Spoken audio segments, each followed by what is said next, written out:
to run a program and see how long it takes you. Well, where's your mental health program?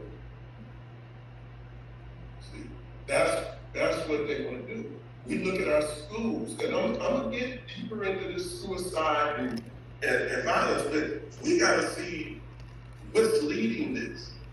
You know, the children get put in special education. They get labeled with learning disabilities. We have mathematical disorder, and you know, we can't handle that, so we got to put them in special programs, and then we put them on drugs because they can't focus. They never learn to focus. But then they, you know, but we have the drug. Then the drugs do what they do. First of all, the person is there because he can't learn. You give him a psychiatric drug, and then that person starts hearing voices. And then we can fix that. We give him another drug. And then he starts feeling a little suicidal. Then finally, we give him a drug that can cause suicide to fix the person who is thinking suicide. You know, I mean, that's what they do with Prozac and things like that. People are thinking suicide, so they give them a drug so they won't commit suicide, but one of the properties of the drug is suicide.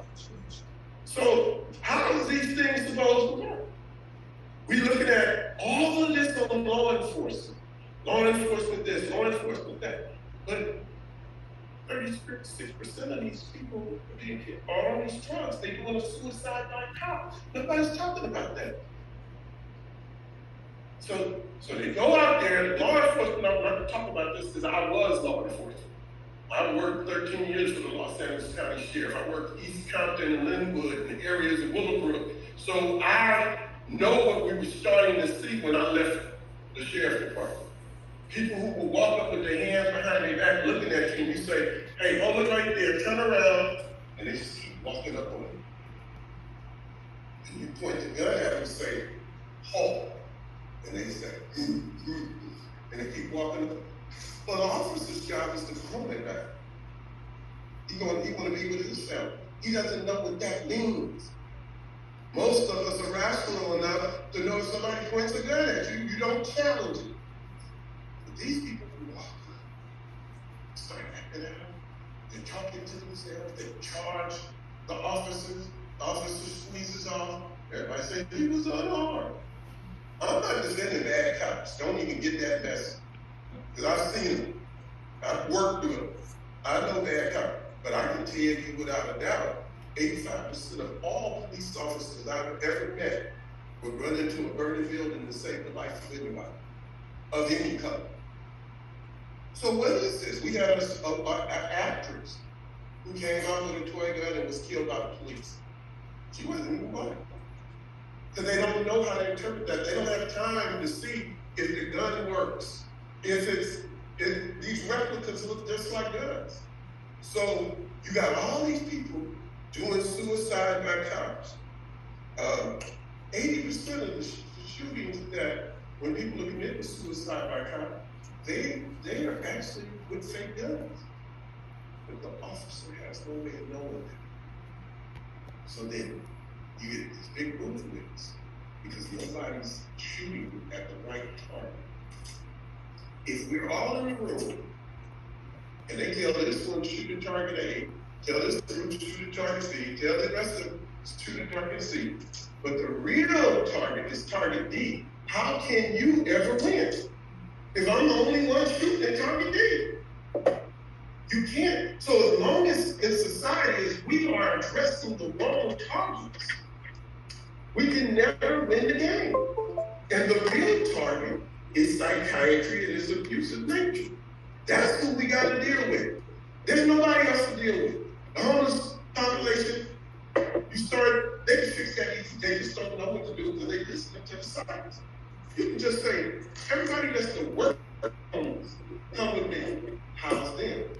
These are people who work, these are people that live in their cars and go rent the gym, and then they wash and shower and everything as a gymnasium, and then they come back and sleep in their car at night, but they at least can clean themselves up and go to work.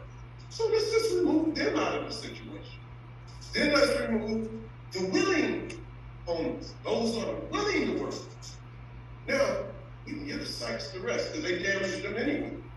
But we could clear up the homeless population. There's lawyers, there's doctors who have walked away from fields, gave up on life, and they stand down on Skid Row. Every time in the news story of an actor or an actor that's down on Skid Row. So we don't have to have facts, but I know that the next speaker is going to give you facts. What I'm trying to do is give you reality of what we're dealing with. Oh, but the veterans are coming back to PTSD. Okay, but we're back. So why are you coming back to such PTSD? I can see them coming back from Vietnam. I can't see them coming back right now because all that's happening is the sites are set up where people have PTSD because their feelings got hurt. You can't have that. Take all the responsibility. So now, if the drugs have suicidal warning labels on them, and the kids that commit suicide, how come there's no investigations? How come no one is standing up and say, wait a minute, hold it? Office. And you can ask yourself in this room if you've done it. He's running from office. Okay, when you get there, you're going to be a congressperson. What are you going to do about the drug suicide? Are you going to create an investigation to see the connection between these drugs, the materials there? Can you show that when the guy was in Las Vegas and shot 58 people and killed all those people there, did anybody investigate to see if he was on psychiatric drugs? Because he was. You know, the guy in Colorado that killed the people in the movie theater. Is there any investigation to see if he's on psychiatric drugs? He was. Let's see CCHR investigations. We find out. In fact, I don't even know if I'm talking out of school, but in Las Vegas, they were warned to look for the psychiatric drugs. They found them. And then, by noon, no channel would report it. There are so many different groups that have been caught up in this thing in Dallas, Texas. I don't even know what it was this last shooting in Texas. I don't even know. I'm African. But I'm willing to bet if I had to put money down, there's a psych drug on the line somewhere. That's what we have to know. Now, so we have the suicide going down. We have the sites countering back. Oh, you know, you say, you know, X amount of kids kill themselves in such rare cases. Oh, okay.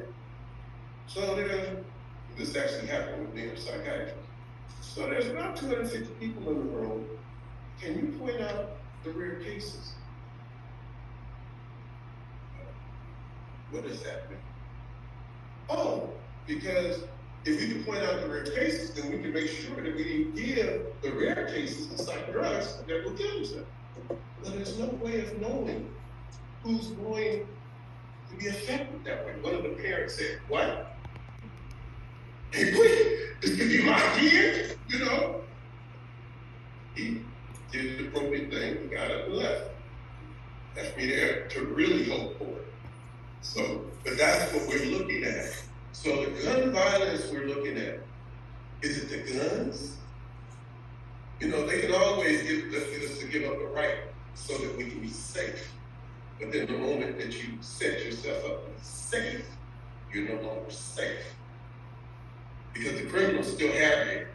So what we have to do is isolate the people who are on mental health drugs and stuff. Maybe we'll start with taking their guns and leave our guns alone. I'm not here to talk about guns. I'm just here to we're talking about the violence, you know. And the thing, these drugs cause aggression. They cause all types of things to happen. And they're making all of these decisions, and there's no clinical trials proving any of it right. Be it from electroshock, be it from the psychiatric drugs, there's nothing to say these clinical trials are okay. So I just wanted to give you this little bit. You're going to get the statistics coming in. You're going to hear a lot of facts and stuff. But I just wanted to let you know, just to think with it, it is going to be our actions that protect us. CCHR, I've never worked for a kick butt group like this. It's like CCHR is the group that is standing between us and being overrun by the sites. We're putting them in jail. We're taking their licenses. We're closing down mental health centers. We're doing all this stuff. If there's inhumane treatment there, we are standing against it. But it takes more than us. It takes funding. It takes effort. It takes a willingness to challenge. One of the saddest things I heard was an individual who was sitting there, and he was with me, and we were looking at this electric shock thing that was going around people's heads. And they're doing it almost like you're going to a salon, and they can give you the shot. And he looks at me and says, "What is CCHR doing about that?" I said, "You would help." Because we're only a finite group of people. We need a backup so that we can take it. I'll walk in the hell with a gasoline jacket on. I ain't scared of it. But will somebody stand by with an extinguisher when it gets a little hot? That's what I need to know. Will somebody stand with us? And I know you do. There's, those of you that's been around and been connected, at least to this church, we did above and beyond what anybody else did. I know. And you help more than most. I'm a Christian minister. I can tell you Scientologists and people of this church help more than any other group per person. But we're not in it to have a good fight. We're in it to win. We're in it to defeat. And we're not going to go anywhere. We're going to make sure the sites can. And we're going to make sure that they give up. And what they say, you fight them and you kick their butts until they sue you for peace. That's what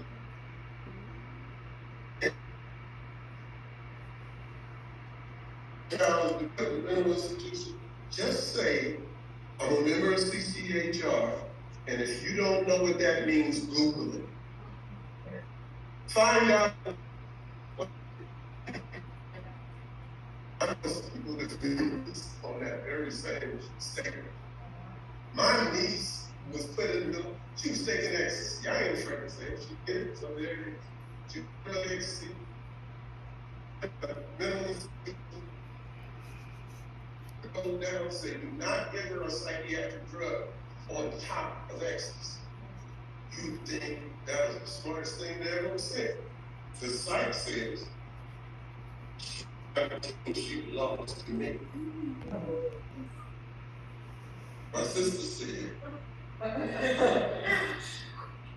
I'm not trying to be racist, but you got to see it, the black woman. By the time their hair rolls back around, it's on. So who did she call? She called me. I go down. She introduces me to the medical doctor and the site. I grab the site's hand and I just hold it. And I said, on the dangers of psychiatric drugs. And I just want you to know that this is finished. I got the idea. I was talking about him being in the book. And then he said, didn't he say no words, walked over and wrote no drugs?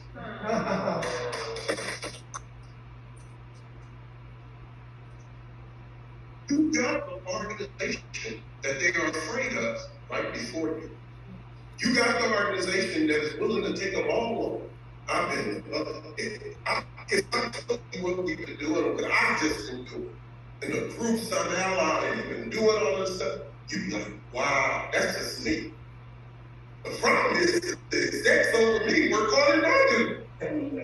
So it's like, this legislation stuff that you see and the World Health Organization and all of these type of things, that's the other management at CCHR pulling these things off. But we pull them off so that we can practice our religions, do the things that we want to do. And it feels so good when people come back and all of the stations say, Tom Cruise is right, that's right. But the only reason we got to that is we kept knocking the door down. And every time they boarded it up, we knocked it down again. And we will keep knocking it down. We're not running. It's fun to me to fight that speech. I'm just telling you. I get knocked down a little bit, get a little sick, and all right, where's the spot on it? Get right back out there.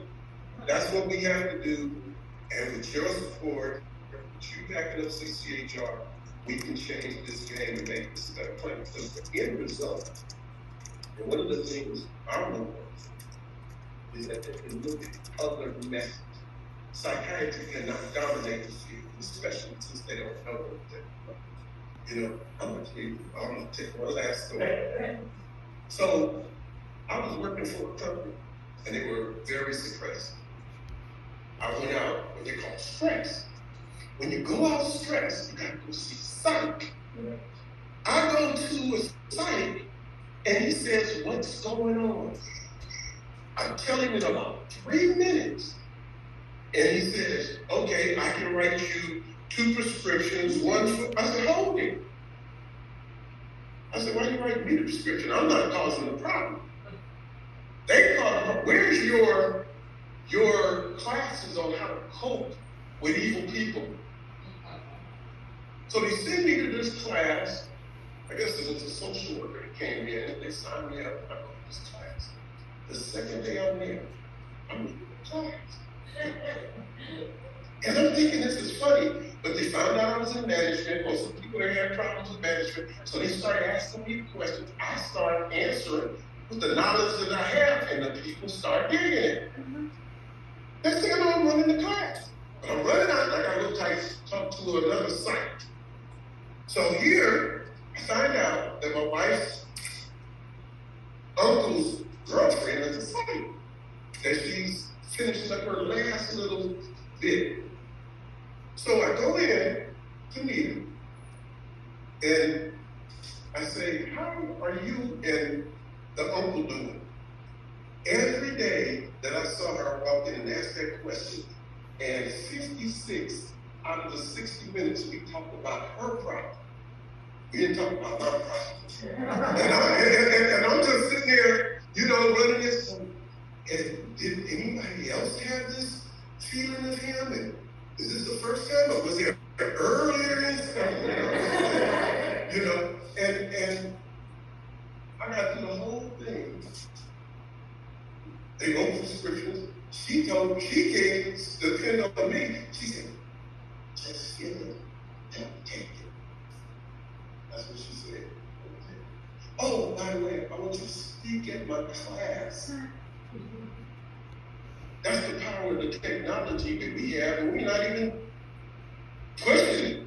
We're just doing life stuff. So we don't have to have people killing themselves. We don't have to have people doing all of these mass shootings and stuff like that. We just get the psych drugs off the line and people who's prescribed. And if we do that, the game is over, and then we can let people have choices that can give them real freedom. And that's what we want to do. Thank you so much for listening.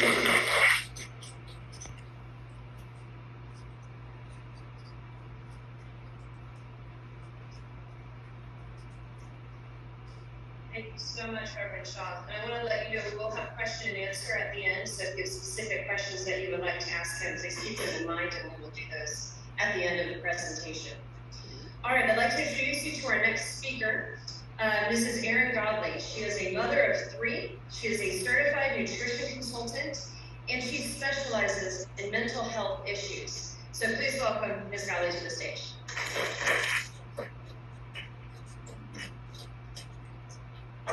Thank you. Hello, everybody. Let Damien pull this presentation up. It's nice to see all of you here tonight. And before we begin, I'll just jump into my disclaimers that are at the beginning of the presentation. The opinions that you're going to hear in this presentation are mine. They do not necessarily represent the opinions of CCHR or the Church of Scientology. And it is important to understand that the information presented here is for educational purposes only. It is not intended as medical advice. So if you want any information in this area, please see a competent professional. I'll give it that caveat. I should have said that too. I'm covering for him too. And most importantly, based on this information or any information that you might find out there, if you know anyone who tries to get off of their psychiatric medication or change the dose up or down, it is very, very, very important to not do that without professional help. Because as you'll see, and as some of you may know, there's a lot of issues that can come just with that one little thing. And there's a lot of things that are not mentioned out there. Am I good, Damien? Give me a moment just to adjust the lighting, and then you're good. Okay, great.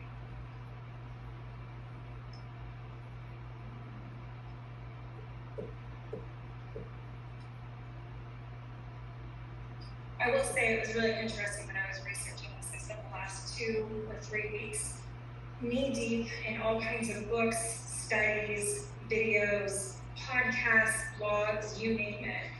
And I find it really interesting that there's a lot of information out there about psychiatric medication and suicide, but they don't really focus on psychiatric medication and violence. So it's a really interesting thing, and it was interesting to me. I thought this might be very obscure, and I was going to have to work very, very hard to get this information.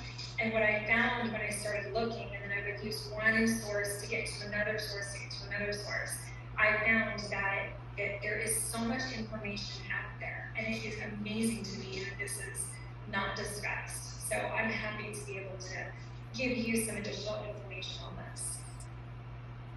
Okay, great. So here's all my disclaimers. We've already gone over those. All right, so the chemical balance theory of mental illness. By now, most of us, if not all of us, have heard of this theory, right? It goes a little something like this. We have chemicals in our brain that control almost everything about who we are, how we feel, what we think, and what we do, right? Serotonin is one of those feel-good brain chemicals. Feel bad or depressed, it's because of a lack of serotonin. So we need to go to our doctor and get an antidepressant. This sounds great. And this antidepressant is going to correct our low levels of serotonin. We're going to feel great. Everything's awesome. We have a magic pill to solve all of our problems. Now, this is actually the best story in medicine, right? Think about it. This is the best story. You have some biologically identifiable illness. You go, they diagnose you, they say, sir, you have XYZ illness. Here's your magic pill for it. Here's your drug. You just take that drug and you're cured. They make millions and billions of dollars off of this. So when it came to psychiatric medication and the chemical imbalance theory of mental illness, this originated from the 1950s when scientists were actually researching drugs on tuberculosis and allergies. And what they found was they were giving these patients these drugs, and the patients were all like euphoric. They were literally dancing in the halls. And you can imagine you're in a TB ward in the 50s, and you have these patients that are out there, and they're just so happy. So of course these researchers think, hey, we got some money going here. They're seeing dollar signs at this point. So they start looking into it, and as they were researching these drugs, they found that they affected a class of neurotransmitters called monoamines. Now, some examples of monoamines are serotonin, dopamine, and norepinephrine. So these are just some very standard general neurochemicals. As they researched it further, they went into develop the drugs that are in the class known as SSRIs. Now, you might have heard of these. These include Prozac, Zoloft, like all kinds of medications. And this is for selective serotonin reuptake inhibitors. And I'll go through a little bit more later on exactly what that, exactly how that works and what that means.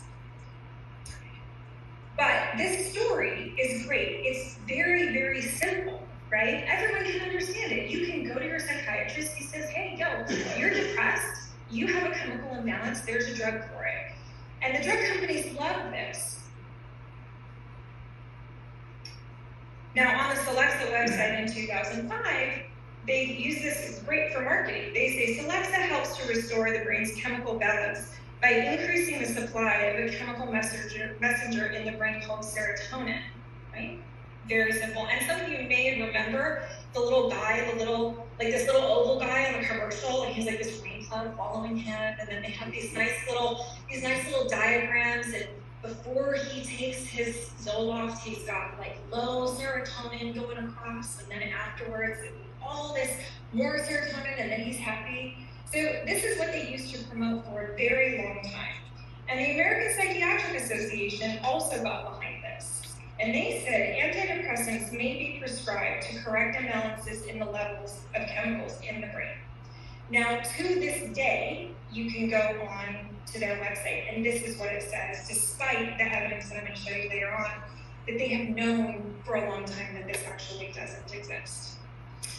So this would have been really awesome, except they had a problem. And the problem was they couldn't come up with any tests for it. There was no reliable tests. There was nothing that they could do to show their theory of the chemical imbalance was true. And even back very, very early on, you had psychiatrists that were speaking out about it.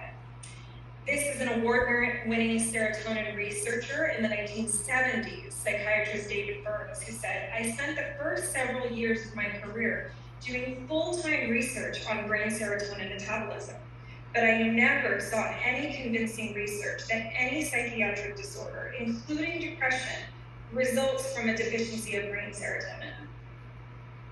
And next up, you had psychiatrist David Healy, who said, in the 1990s, no one knew if SSRIs raised or lowered serotonin levels. They still don't know. There was no evidence that treatment corrected anything.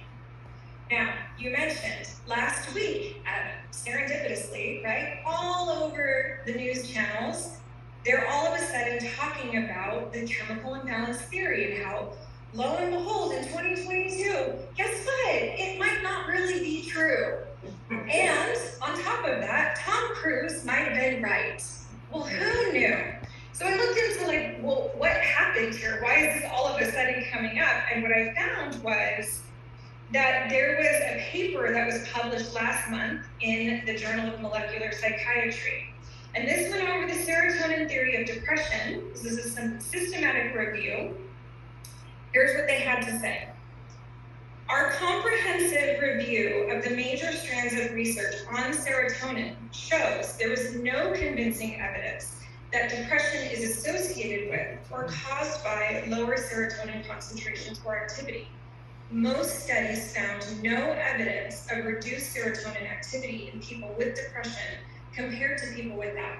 Now, in case if you're unfamiliar, a review is, you'll get either reviews or what's called meta-analyses. And what the scientists will do is they'll come in and they'll gather up all the relevant studies that have been published up to that point. They'll have certain criteria for them, and they'll say, hey, what studies are we going to look at that we can evaluate to see what's going on here?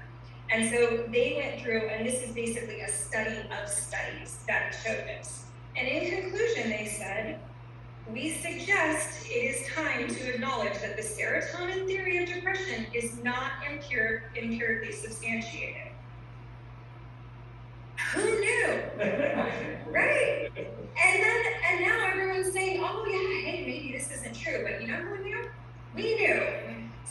CCHR knew, there was many psychiatrists, there was people writing books back into the 80s and the 90s who were saying, hey, this is not right. So we will always know we stand on the moral high ground on this one, right?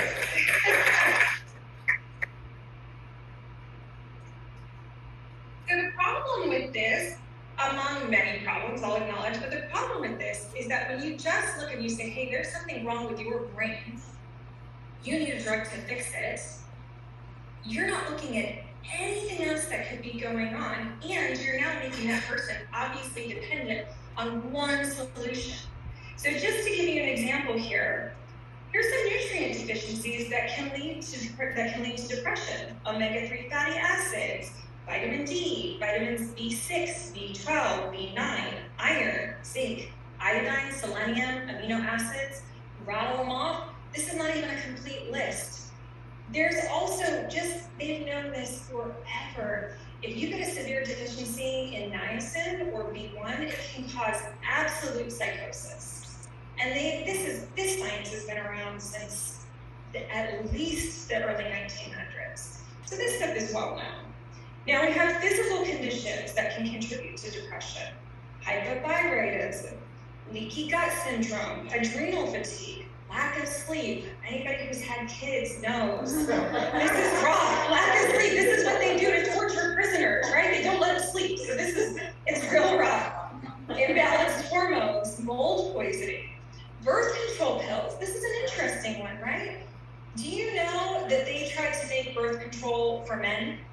Oh yes, they did studies. They were trying to make birth control for men, and do you know why no man here has ever heard of this? Because when they were doing the trials, the birth control pills that they were having them take made them get fat and get depressed. And the men were like, of course not, they're not gonna do that.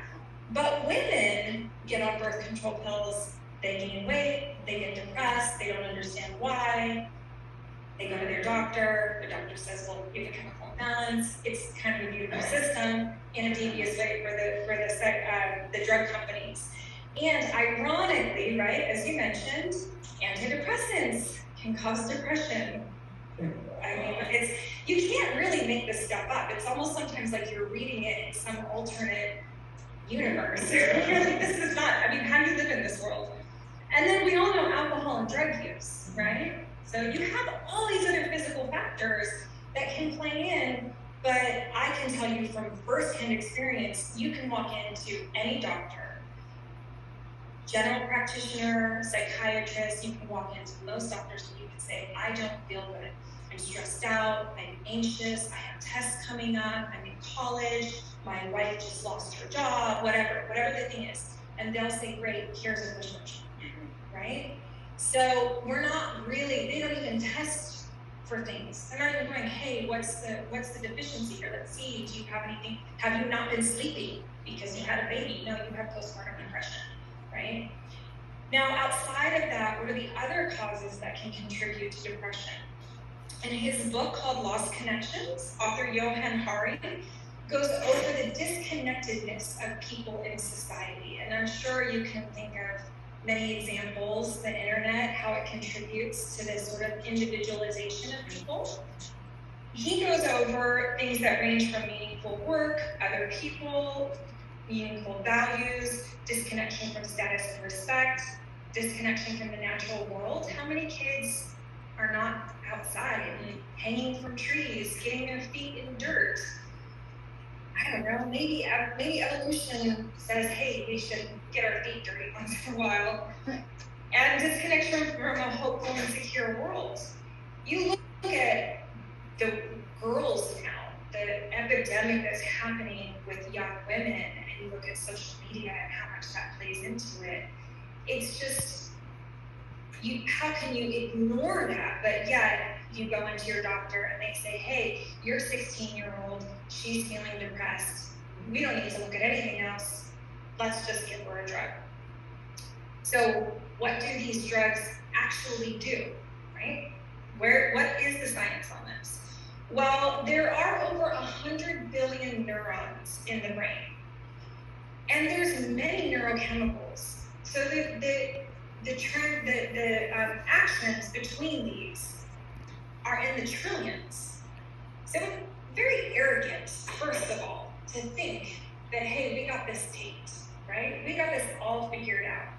And something that really illustrates how much we don't know about the brain and how much we don't know about the body is that it was like in 2015 that they discovered that the gray matter, you guys heard of gray matter in the brain, right? These are called microglial cells. And they thought forever, scientists thought forever, that these cells were just like housekeepers. They would go in every night and they would help clean up all the debris and the stuff that happens and get rid of old dead cells. They just found out in 2015 that this is actually part of the immune system in the brain, and that this is a separate immune system from the rest of the body's immune system. So we are just figuring this stuff out. So to think that we have this taped and we can come in and we can just give you a drug to handle this, well, slightly arrogant, I'll say that. So how does this work? Well, you have neurotransmitters in the brain and you have neurochemicals that travel in between the neurotransmitters. They go across that tiny little gap. It originates from one side and goes into the other side, and those are receptors on the other end. These neurotransmitters fit into the receptors like a lock and a key, so they're coded for each other. Once those messengers go across into the receptors, they go back up around the side, and you see where it says reuptake. They go back into the originating neuron, right? Now, this is important. I'm sorry to bore all of you with all of these technical details here, but it's important because this is how SSRIs are theorized to work. They go in and they block that reuptake. So they inhibit it, right? And what this will do is it will keep serotonin or whatever drug or whatever neurochemical they're trying to manipulate, it'll keep it in that gap a little bit longer, right? And so this kind of goes with their theory of like, you have low serotonin, we're just gonna keep it around a little bit longer and then you'll feel better, right? But there's this concept in the body called homeostasis, and I'm trying to make sure that I define all these words for you. So homeostasis basically says that we want the body to be in a certain range, right? We want it to have equilibrium. So you can imagine when you're talking about your blood sugar levels. Anybody ever gotten real hangry, right? You get real hungry at the end of the day, your blood sugar level is dropping. Your body will do massive things in order to correct that because it wants to be within a certain range. So what happens with these antidepressants, antipsychotics, and all those things is the brain will actually start to make physical changes to these neurons to compensate for the drug that's coming in. So just to make this very simple, for example, in response to SSRIs, the originating serotonin will downregulate or lessen. Now, interestingly, in a lot of the papers that I read, where they talk about, they actually look at the long-term effects of antidepressants, one of the things that they found was over time, they would actually produce less serotonin. So this is an example of that. In response to antipsychotics, dopamine receptors will increase. So on the other side, it'll grow more receptors, which makes it hypersensitive to anything that's going on. Now, they don't really know what all these changes mean, but what we do know is that the side effects from these drugs are atrocious. A lot of times you have sexual dysfunction, changes in mood, weight gain, you have all kinds of stuff that's happening with the body. And a lot of times, well, I shouldn't say a lot, sometimes these changes are actually permanent. So you can have things that happen from these drugs. People cannot get off of that. Anybody who I don't know if you know anyone who's been on antidepressants for a long time, but they'll try and get off of it, and the withdrawals are so severe that they have to go in and shave off tiny, minuscule amounts of the drug in order to withdraw just a little bit. And even then, some people are still getting nausea, fatigue, vomiting.